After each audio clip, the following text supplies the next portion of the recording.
l'émission En musique à présent avec Martin Zalik qui est venu nous présenter Linka Band. Bonjour Martin. Bonjour.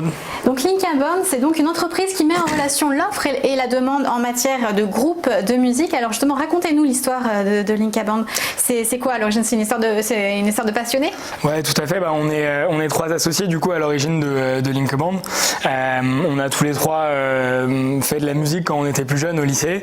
Pour ma part, j'avais continué un peu plus le projet musical et en fait, quand on commence à discuter avec des maisons de disques, quand on est artiste, quand on commence à vouloir lancer un projet un peu pro, on est amené forcément à faire des concerts. Et en fait, le premier constat, c'est que c'est hyper compliqué de trouver ces concerts parce que finalement, on n'est pas en tant qu'artiste, on n'a pas forcément envie de faire du démarchage, d'aller voir des lieux de concert, on n'a pas forcément envie de se marketer de cette manière-là. Et finalement, community management, j'imagine, beaucoup d'investissement, de temps. Exactement, c'est vraiment, ça prend énormément de temps. Et en fait, du coup, l'idée de base, c'était vraiment, et c'est toujours, d'aider les musiciens à trouver des dates de concert.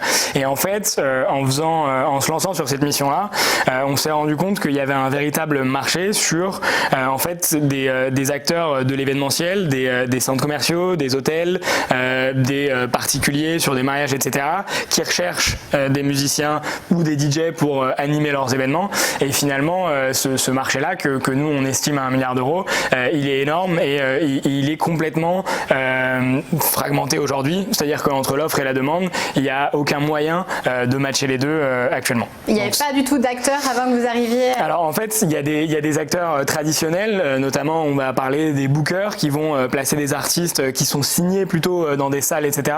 Mais il n'y a pas d'acteurs qui sont positionnés sur des artistes indépendants, donc finalement c'est une masse d'artistes, parce qu'aujourd'hui sur l'Europe entière il y a plus de 100 millions d'artistes qui pratiquent de la musique dans le cadre d'une association, dans le cadre d'un groupe, etc. et qui finalement recherchent des dates de concert, et donc il n'y avait pas effectivement de solution qui permettait à ces gens-là d'accéder à la demande qui existe de l'autre côté dans l'événementiel. Et en fait c'est vraiment concrètement pour moi ce qui définit le besoin d'une marketplace, puisque du côté de la demande et de l'offre il y avait ce côté fragmenté, et en fait il y a un problème de prix, c'est-à-dire que des deux côtés on sait pas, le musicien ne sait pas comment se pricer, l'organisateur d'événements ne sait pas quel prix attribuer à un musicien, du côté pareil de la communication, en fait comment ils discutent sur Facebook, aujourd'hui c'est comme ça que ça se passe, avant il y avait MySpace mais bon ça a disparu, mais ce genre de plateformes finalement sont pas forcément adaptées au fait pour un organisateur de concert type par exemple vous qui allez organiser votre mariage, de se dire comment finalement je sais que cet artiste qui a certes 100 000 likes sur Facebook, il est bon en concert, il est capable d'animer mon événement et il va faire un truc super pour mon événement. Et alors justement, comment vous avez résolu la problématique du prix? Alors la problématique du prix, elle est toujours, c'est une problématique qui est hyper importante pour nous.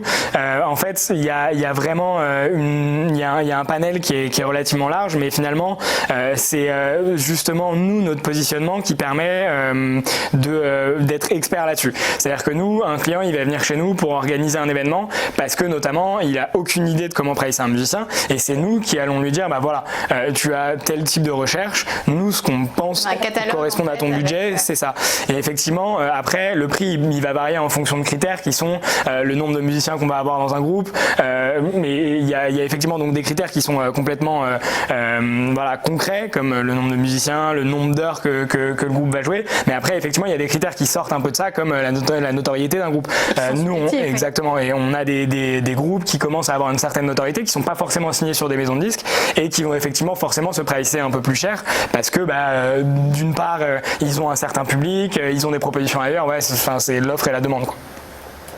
Et alors justement, combien d'artistes aujourd'hui sur votre site? Alors aujourd'hui, on a 10 000 artistes sur Linka Band, 10 000 artistes qui sont donc créés un profil, puisque sur le site, ils ont tous des photos, des vidéos, leur musique, et donc ces 10 000 artistes, nous, on leur permet de trouver des concerts, et voilà, c'est un chiffre qui est sympa. On est sur 10 000 artistes et DJ, les deux confondus. Et alors j'ai vu que sur votre site, vous promettiez Rihanna. Est-ce que c'est vrai ou est-ce que c'est pour faire le buzz, et à quel prix alors se vend? Alors je pourrais pas vous donner le prix de Rihanna, mais je pense que c'est relativement cher. On doit être au-dessus enfin voilà, je vais pas évoquer les prix, mais j'imagine qu'on est au-dessus de 200 000 euros. En fait, nous, on n'a pas vocation à nous discuter directement avec ces artistes-là, mais effectivement, on a constaté que certains de nos clients, notamment dans le retail, on a la chance de travailler avec des grands centres commerciaux et des grandes chaînes de centres commerciaux. Ces clients-là vont rechercher effectivement des artistes connus, des artistes qui ont une certaine notoriété, et nous, on est en contact avec soit des bookers donc traditionnels qui ont signé avec ces artistes-là, soit des maisons de disques directement, et on va faire appel à eux dans le cadre de ces bookings, mais c'est vraiment une histoire de réseau, donc en fait ça peut être très compliqué pour un centre commercial. Typiquement, voilà, on travaille en ce moment avec un centre commercial qui est en région parisienne, qui recherche à avoir des noms un peu connus pour un événement qu'ils organisent lors de la fête de la musique, et finalement c'est hyper difficile parce qu'on ne sait pas à qui parler, parce qu'on ne sait pas comment discuter de ce sujet-là, et qu'on n'a aucune idée finalement des budgets qui sont en jeu. Et qu'est-ce qu'elle demande justement aux musiciens, les entreprises, les centres commerciaux notamment, quand ils ont ce genre de demande? Alors nous, c'est vraiment, ça va dépendre de la particularité, du type de client avec lequel on travaille. On a trois secteurs. On travaille beaucoup dans l'hôtellerie. On a la chance de travailler avec Accor Hotel. On travaille dans le retail également et dans l'événementiel. Sur ces types de clients-là, en fait, l'idée c'est vraiment d'avoir un intermédiaire de confiance. Eux, ce qu'ils veulent, c'est être capable de passer par nous pour faire un filtre et que nous, on soit là pour leur suggérer des artistes qui correspondent à ce qu'ils recherchent. Du côté notamment des particuliers, donc de l'autre côté, plutôt pour des anniversaires, des mariages, des événements privés, là, la demande, elle est un peu différente puisque c'est plutôt, j'ai envie de moi faire mon choix, j'ai envie d'aller me balader sur les profils des 10 000 artistes sur le site et de choisir un artiste qui me plaît et qui m'intéresse, ce qu'on voit à l'écran. Et les musiciens, à chaque fois, quand ils sont bookés, ils viennent avec leur matériel, leur sono, ou justement il peut y avoir aussi un prestataire en plus qui intervient? Ouais, c'est une question intéressante. Nous, on a vraiment cette vision de l'évolution des marketplaces où au début c'était des produits très simples, on s'arrête à une seule chose et on va vers une marketplace qu'on appelle end-to-end qui prend en charge l'ensemble du process. Et effectivement, nous, on se positionne sur l'ensemble de la prestation. On est même capable de renvoyer vers des services supplémentaires de traiteurs, etc. pour un événement quand on a des clients qui le demandent. Mais sur le matériel, nous, on va se positionner avec comment appelle-t-on ça, des prestataires qui nous aident.